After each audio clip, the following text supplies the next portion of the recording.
Hi plant fam, this is Ayin and welcome back to my channel.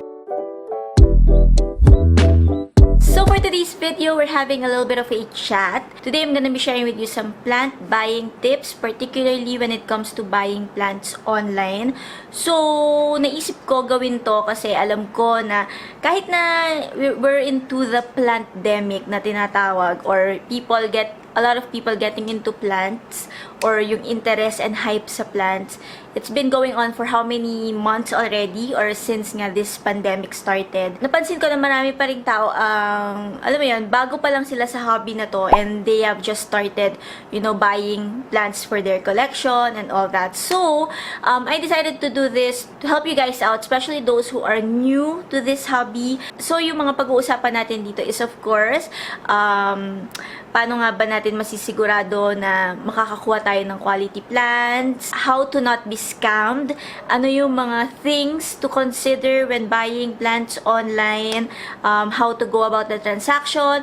And all those stuff. So, we'll discuss the basics of online plant buying in this video. If you guys wanna know my tips, if you guys wanna know my personal experience, like my personal take, or kung paano nga ba yung ginagawa ko on how I buy plants online, then just keep watching. Okay, so just a quick background. I have been buying plants online since 2017, and back then, tatlo lang yung alam kong online plant shop, or dalawa lang. Actually, yung pangatlo, hindi ko sure kung 2017 or 2018 ko siya na-discover. But, yung dalawang ino-orderan ko ng plants are Tierra Plants and Lonely Plant PH. And then, si Shopleaf. Kilala ko na siya.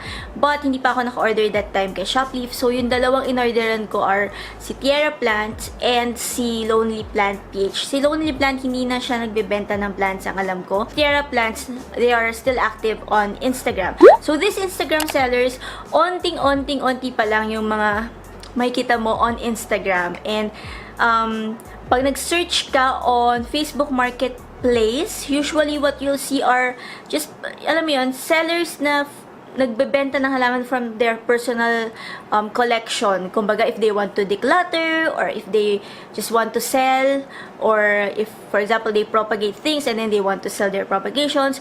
So, wala pang sandamakmak na online plant shop that time. Pero ngayon, kapag nagpunta ka sa Facebook, kapag nagpunta ka sa Instagram, ang dami ng mga online plant shops. But of course, yung mga OG, yung mga matagal nang nasa business, bago pa itong hype, bago pa itong tinatawag nga na plantdemic, nandun na sila, okay? And I actually made a video on the online plant shops that I personally would recommend to you guys, kasi talagang I can assure you that they provide quality plants na okay silang kausap at katransact. So if you guys have not seen that, I'm going to link that in this video. But going back, so ayun na nga, ang dami na dibang mga online plant shops, and kabilang sa pag-grow ng iba't ibang online plant shops on Facebook and Instagram ay ang pag-grow din ng mga scammers online when it comes to plants. So that being said, there's this parang hanging issue, or parang because of nga the growth in the demand for plants, alam mo yun, nagkaroon ng opportunity bigla itong mga scammers, mga budol gangs na, ayun nga, manloko ng mga tao, which is the reason why some people are quite on the fence when it comes to buying plants online. Kasi syempre, wala namang may gusto na mabudol, or walang may gusto na ma-scam, or walang may gusto na ito yung binili mo and then pagdating sa'yo, ganito lang siya kaliit na plant, or ang lungkot-lungkot na itsura ng halaman, diba? So, walang may gusto nun for sure. Ako personally, ayoko ng ganon. So, paano nga ba maiiwasan na ma-scam ka? Paano nga ba masisigurado na yung makukuha mong plant is the plant na nakita mo sa picture, or kumbaga walang mangyayaring expectations versus reality na scenario kapag na-receive mo na yung plant? Ano nga ba yung mga dapat mong gawin para maiwasan tong mga bagay na to? So, the first one that I highly recommend that you do as a buyer is to do your research. Now, minsan sasabihin ng iba, hindi ko na kailangan mag-research kasi alam ko naman yung gusto ko eh. Yes, that is true. But when I say research, it's not just about what the plant is, or it's not just about the plant that you're planning to buy. But research also the current market value of the plant. So, for example, dahil nga because of the pandemic, tumaas talaga yung presyo ng mga halaman. Nagdoble, nagtriple, nagquadruple sila sa presyo. So, baka mamaya isipin mo, na-research ko na dati, ganito yung presyo nito. Tapos, makikita mo sa online na iba na yung presyo niya. Consider also na because nga of the demand, nagkaroon talaga ng changes sa pricing ng plants, okay? So, it's really important that you know the current, kumbaga, pricing, mga price range ng halaman na gusto mo. So, kasama yun sa research. Hindi lang ang i-research mo is, of course, the characteristic of the plants, kung ano ba yung totoong itsura niya, ano nga ba yung mga specific details na kailangan mong tingnan sa halaman para masigurado mo na legit ito, especially for plants that are quite confusing or medyo magkamukha. Like for example, the Epipremnum pinnatum and the Monstera, which I've talked about in a previous video, diba? So, hindi lang yun yung kailangan mo i-research. Kailangan mo rin i-research kung ano nga ba yung price range na ng mga plants ngayon. Also, when it comes to research, hindi lang naman siya magre-research ka just for you to kind of determine or identify what plant you'd buy. But, for example, may nakita kang plant online and you think you'd like it or parang interested ka to buy it, before clicking that order button or before, typing mine, what I'd suggest is you do your research first. Kasi para alam mo kung yun ba talaga yung plant na yon. Kasi again, may mga sellers na bago rin sila dito sa business na to. Kumbaga talagang they just took advantage of the opportunity to earn, which is not bad at all. I'm not saying that it's bad, okay? Walang masama na magbenta ka ng halaman dahil alam mo may demand. Actually, that's good. Kasi take the opportunity, di ba? Kung ito yung opportunity mo para mag-earn ka, especially now na mahirap yung buhay, why not? But then again, because of that nga, dahil nga bago sila dito sa business na to, there's a possibility na hindi rin nila alam yung tamang identification sa plants. So again, before you make that purchase, do your research. Kung may nilagay silang name doon sa plant na yon, i-search mo pa rin, kahit na alam mo na dapat yung itsura nun, parang just to, alam mo yan, para lang masigurado, just to be sure na yun talaga yung plant na yon, okay? So, gaya nga nang na-mention ko dun sa aking Epipremnum pinnatum and Monstera comparison video, I think yun yung isa sa mga pinaka-magandang example kasi nga like, maraming sellers, nililabel nila yung Epipremnum pinnatum or tibatib as a Monstera when in fact, it's not a Monstera. Tapos recently naman, ang nako-confuse naman yung mga tao when it comes to Amydrium medium and sa Monstera. So, ayun, do your research lang para alam mo kung ano talaga yung tinitingnan mo or kung ano talaga yung binibili mo and kung reasonable ba yung pricing nung specific plant na yon. So, the second tip na mabibigay ko sa inyo before making a purchase is to, of course, legit check the seller. So, paano ba magpa-legit check? Kung part ka ng mga online community, like mga Facebook pages, Facebook groups on plants, actually, pwede kang tanong doon, like, meron na bang nakatransact sa inyo si ganito, si ganyan, para lang malaman mo kung meron ba siyang good review or bad review. Also, pwede kang mag-search, diba? May mga search options yung mga groups na yan. Alam mo yan, quick search lang on the name of the person na you're transacting with para lang malaman mo, baka mamaya kilalang scammer pala ito or baka mamaya may naloko na pala to dati para maiwasan mo yon. Go for sellers na alam mong credible. So, you can ask around. Kung meron kang mga plantita or plantito friends, ask them kung sino yung marirecommend nila. Just, browse through the posts and makikita mo naman kasi usually yung ibang tao kapag okay yung naging transaction, they will really post it or post about it and they will mention the sellers. I'm not saying na wag kang bibili doon sa mga kakastart lang or yung mga wala pang review, mga onti pa lang yung review kasi hindi naman porke, let's say, kaka-open pa lang niya ng business or let's say, isa pa lang yung review niya sa page, hindi naman ibig sabihin na hindi na siya legit, okay? Dito papasok ngayon yung tinatawag na benefit of the doubt. So, kahit na let's say wala pa siyang review or onti pa lang yung review niya or onti pa lang yung naging customers niya or hindi pa siya ganun kakilala in the business or in the community, why not give it the benefit of the doubt? Benefit of the doubt, according to Merriam-Webster, is the state of accepting something or someone as honest or deserving of trust even though there are doubts. So, alam naman natin na syempre kung bago pa lang, nandun yung doubt. I mean, hindi ka sure, wala kang assurance, 'di ba? Now, which leads me to the third tip. Kung for example, hindi ka 100% sure dito sa buyer na to, pero gusto mo siyang i-support kasi 'di ba wala namang masamang mag-support ng let's say bago pa lang na seller or small business pa lang, hindi kilala, ganyan. Walang masama dun, guys. But the third tip that I'm gonna give you is to ask for additional photos from the seller. Now, kasi maraming mga sellers, especially resellers, na gumagamit ng mga stock photos or hindi siya stock photos, but alam mo, parang pare-pareho yung mga photos na ginagamit nila.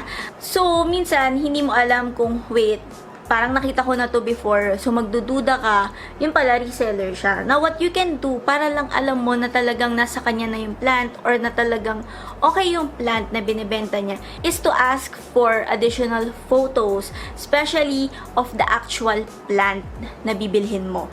This way, makikita mo kung may mga flaw ba siya, makikita mo kung healthy ba tong plant na to, makikita mo kung ito ba talaga yung hinahanap mo na plant. Also, in a way, medyo at least mapupunan or magiging it'll suffice to the doubt na meron ka pa nga since bagong business pa siya. If you like to ask for a photo of that plant na hawak niya, pwede din. Ano ba, nag-send na siya. For example lang, ako, sometimes this is what I do. For example, nag-send na siya ng picture ng plant na, let's say, ito yung plant. So, nag-send siya sa akin ng photo na nakaganyan, di ba? I'm gonna ask for a photo of this plant na top view. I'm gonna ask for a photo of this plant ng nakalayo. Alam mo yun, para alam ko na just so I'd know na she or he really has the plant. And not just that, pero magkakaroon din ako ng idea kung gaano ba kaliit or kalaki yung plant. And yun talagang current what do you call it? Current condition ng plant, 'di ba? Mas makikita ko siya. So don't think twice about asking for additional photos because sellers who are sincere about items that they sell or yung items na pinopromote nila, they will really give you, sobrang enthusiastic pa yan to send you a lot of photos or alam mo yun, okay sa kanila yon. Hindi yan magiging parang hassle for them or something like that. Because of the hype in plant parenting, nagkaroon nga ng opportunity yung mga manloloko, diba, yung mga scammers, to do their dirty work or, alam niyo na. So, one thing that I do in order to avoid this is to actually ask for like the complete name and address of the person. Pwede kayong, alam ko yung iba nagtatanong, nanghihingi pa sila ng valid IDs, parang ganon before like, especially before sila, like, let's say, mag-transfer ng pera, lalo na kung isa kang buyer na ang bibilin mo is in bulk, let's say you're planning to resell, ganyan. So, isa yon sa mga pwede ninyo gawin. Now, next tip is ask for photos of the plant before they ship it out, okay? Bago i-deliver, manghingi ka ng photo na plant kasi merong mga sellers sinasabi nila na let's say yung plant pagdating dun sa buyer mukha nang malungkot. Ang sasabihin nila it's because of the shipping or isisisi nila kay manong rider kasi hindi iningatan, 'di ba? Pero yun pala nasa kanila pa yung plant, ganun na, malungkot na talaga, hindi naman pala healthy talaga yung stock nila.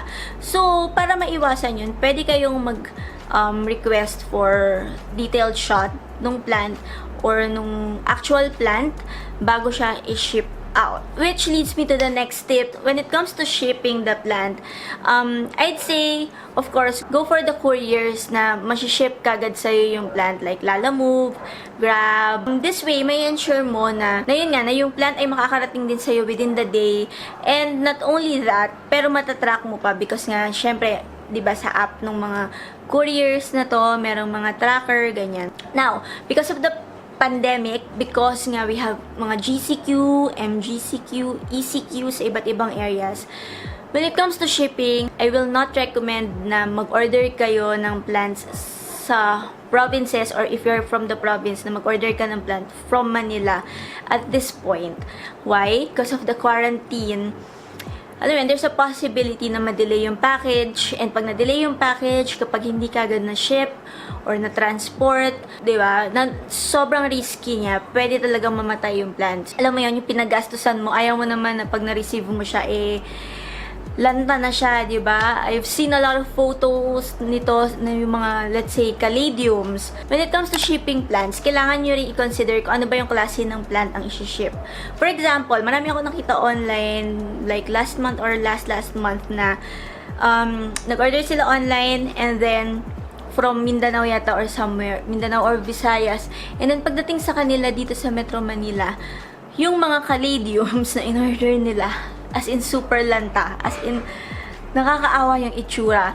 And it's because caladiums are quite flimsy. Diba, kita nyo naman yung mga stem ng caladiums, sobrang ninipis. And even the leaves of caladiums, super nipis. So, talagang may possibility na, alam mo yun, pag na-move siya, mangyayari talaga yon na magkakaroon ng damage yung plants. And not only that, because nga of the delay ng mga pag-ship or sa mga couriers natin ngayon, especially provincial shippings, diba? So, mayroong possibility talaga na mangyari yon. Kaya, I will not recommend like right now, itong mga panahon na to, I'd suggest na go find a seller within your area muna. Yes, it's a bit more expensive than those sold sa mga provinces, but at least naman, alam mo na makukuha mo yung plant ng okay yung kanyang condition.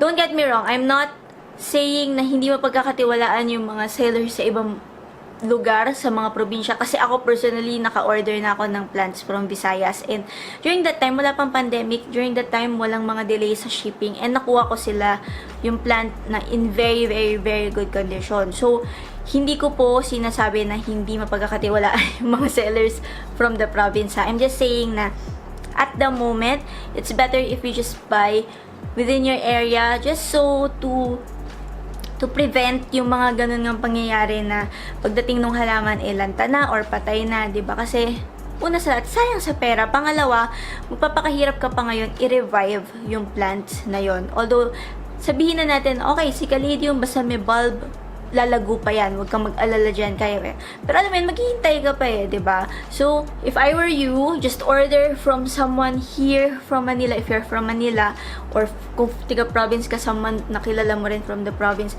Just don't mind the price na kasi kumbaga yung binabayaran mo naman is na yung risk na, 'di ba? Okay, so the next tip that I'm gonna give you if you're buying plants online is to go for terms that you're comfortable with. I know some people, they are not comfortable with the payment first basis. However, there are sellers who are credible, sellers na matagal na sa industry na, alam mo yun talaga yung term nila eh. Ngayon, if you're not comfortable with that term, then find another seller na papayag ng COD. I know people recommend COD. Maraming tao ang sasabihin, kasi that COD na lang, dapat walang payment first. Pero guys, kasi again, it's different siya for different sellers eh. Kumbaga may mga sellers na, yes, komportable sila na mag-COD, pero merong mga hindi. And minsan kasi kapag COD, yung risk naman is nasa part naman ng seller kasi merong namang mga nagpapadeliver ng plants na no-show or ibang address yung ibibigay. Alam mo yun, parang for me, when it comes to payment terms, kung ano na lang yung comfortable ka. Ngayon, kung hindi ka komportable dun sa sinasabing terms nitong seller, don't bash the seller, don't post or rant on Facebook about it. Kasi, yun yung term niya eh, diba? Kung hindi ka komportable, edi let go. Iba na lang, sa iba ka na lang mag-order, yung papayag na mag-COD, diba? Wala namang problema kasi marami namang different sellers. Which leads me to the next tip, and that is, dahil nga marami namang seller, you know, don't buy on a whim. Like, try to shop around. Ask for prices, negotiate, and see kung sino ba yung may pinaka-okay na deal. Especially if you're the kind of buyer na, alam mo, you're trying to be practical with your purchase. Kasi alam naman natin na ang plants, hindi naman ito commodity. Actually, some people call this a luxury kasi nga, it's something that you don't really need, but something that you can have or you want to have. You know what I'm saying? So, alam mo yun, tayong mga hindi naman mayayaman, kailangan nating maging mas practical, kailangan natin mas maging, kumbaga, smart. Lagi ko nga sinasabi, be a smart buyer. So, ask around first before you make that purchase. Don't just settle for a seller just because, let's say, comfortable ka na sa kanya. I mean, walang problema doon. Ako, loyal customer ako ng iba't ibang mga plant shops. Maraming beses na ako sa kanila nag-purchase. But still, I still ask around. Alam mo yun, kapag may nakita ko, let's say may nakita ko nag-post ng plant na gusto ko, and then tatanong ko yung presyo, and then may nakita na naman ako isang nag-post din, tatanungin ko din yung presyo, because why not? And then I'll gauge kung kanino ko ba siya bibilin. Again, as a buyer, just be practical, be smart with your purchases, and avoid impulsive buying when it comes to your plants. Kasi nasa huli ang pagsisisi, guys. Bigla kang, let's say, sobrang excited mo, binili mo na siya agad without looking around, and yun pala, merong isang seller na mas okay pala yung presyo, and credible din naman. Shop around, ask for prices, and negotiate. Walang problema sa pag-negotiate, guys. Hindi naman porke nakikipag-negotiate ka ng price, nagkukuripot ka, or parang, nakakahiya naman, ayokong tumawad. Walang problema doon. You can always ask for like a last price, or kung marami kang bibilin, ako personally, I ask for discount kapag ganon. Why not? Diba? Alam mo, nasa seller naman yung bola eh. Alam mo yun, nasa kanya yun kung di-discountan ko ba to or hindi. And the last tip that I'll be sharing with you guys, and probably the most important as of now, as of present time, is that go for reliable, credible sellers or resellers, and do not buy from plant poachers. So, alam naman natin, ang plant poaching, ito ay ongoing na problema, na issue ngayon because nga of the growth in the demand for plants. There are people who, try to make money out of something that they don't personally own or something that they've acquired illegally. So, alam na, di ba na-explain ko na sa inyo yung plant poaching, it's an illegal act of getting plants from its natural habitat, or acquiring like a plant from somewhere restricted or a public place. So, marami talaga ngayon ang nagbebenta ng plants out of poaching. So, ang gagawin nila, pupunta sila sa gubat or somewhere and kukuha sila ng plants, ipapaso nila. And, yun, biglang bibenta na nila. Bibenta nila for a price na kung magkano yung bentahan ngayon sa market. Samantalang, hindi naman sila yung may-ari nun. And, bukod doon, na-damage pa nila yung ecosystem or na-damage nila yung lugar because nanguha sila nang hindi naman nila pinalitan yung tanim. Gets mo? So, as much as possible, guys, please be wary of, plant poachers, and, don't encourage them or don't tolerate them, don't condone it in any way, and, of course, don't support them. If they sell you something, kahit na baka gano'n yan kamura, if alam mo naman nanakaw, kung bibili ka ng plant from a plant poacher, isipin mo na na-acquire niya yun illegally, so it means that you are supporting an illegal act. Okay? And I'm sure you don't want to be associated with an illegal act, 'di ba? Kasi kahit nasabihin mo wala namang makakaalam. Well, walang taong makakaalam, pero si God, alam niya 'yan. So, nasa iyo na yon, di ba? But personally, I wouldn't recommend it. Like, no, that's a big no-no for me. Again, look for credible sellers online. There are a lot of sellers who, who grow their own plants. Yung ibang mga sellers na binibilan ko, for example, si Plant Express PH, alam ko na talagang nagpo-propagate siya ng plants and pinapalaki niya yung mga cuttings niya and tsaka niya ibebenta. So, yung mga ganito, yes, mas mahal mo mabibili yung plant na let's say nasa Instagram or nasa isang shop on Facebook or alam mo yun, online, kesa sa presyo ng plant na binibenta ni plant poacher. You're paying the integrity. You're paying for your integrity. You're paying for the hard work of that seller. Yung seller na alam mong nagpalago ng plants para maibenta niya. And I don't know why you would want to pay for something that's illegally acquired. So again, be on your toes and yeah, just no to plant poaching, guys. Maraming ways para mag-acquire ng plants. Ngayon, kung meron kang plant na gusto and hindi mo siya mabili because mahal pa siya, pero may nakita ka sa plant poacher and gusto mo siyang bilhin, resist the temptation. Mag-ipon ka na lang muna, no? Sis, wala namang deadline ang paghahalaman. So, or kung gusto mo, hintayin mo na medyo stabilize yung pricing ng plants or medyo mag-die down yung hype sa plants and tsaka ka bumili. I'm not saying na magno-normalize or magiging kagaya ng dati yung presyuhan ng plants because I don't think it will. You can always wait and be patient. You can always try to look for more options, for a better option or for a better deal. And yeah, just don't support plant poachers. So there you have it, guys. Those are the tips that I have when buying plants online. Feeling ko meron ako nalimutan, but anyway, that's the gist. Yun yung mga tips na mabibigay ko sa inyo. As a buyer myself, I buy a lot of my plants online, especially now na merong pandemic. Ayokong lumabas ng bahay kasi it's very risky. Ayokong lumabas ng bahay ng dahil lang sa plants, okay? Minsan, pwede akong dumaan sa plant shop because meron akong errand, pero hindi ko siya gagawin na lalabas ako ng bahay just because bibili ako ng plants, okay? Hindi ko yun priority at the moment. Ayokong magka-COVID. So, ayun. So, kaya rin masasabi ko na personally, ako ay avid online plant buyer. And yun yung mga tips na mabibigay ko sa inyo in case on the fence ka about buying plants online. Yes, it's very risky, but you know, if you do your research, if you ask around, if you do legit check, and all the other tips that I've mentioned, if you take those things into consideration, then for sure you'd have a good transaction, or you'd have a legit transaction and makakakuha ka ng legit healthy plants. Okay? So that's it for this video. I hope you guys like this video and find this video helpful and interesting. If you did, please don't forget to hit the like button, comment, and of course, subscribe to my channel if you haven't already. We're on our road to 5K, guys. So, pakishare na rin itong aking channel to your friends or family who are also into plants or plant parenting if they need tips.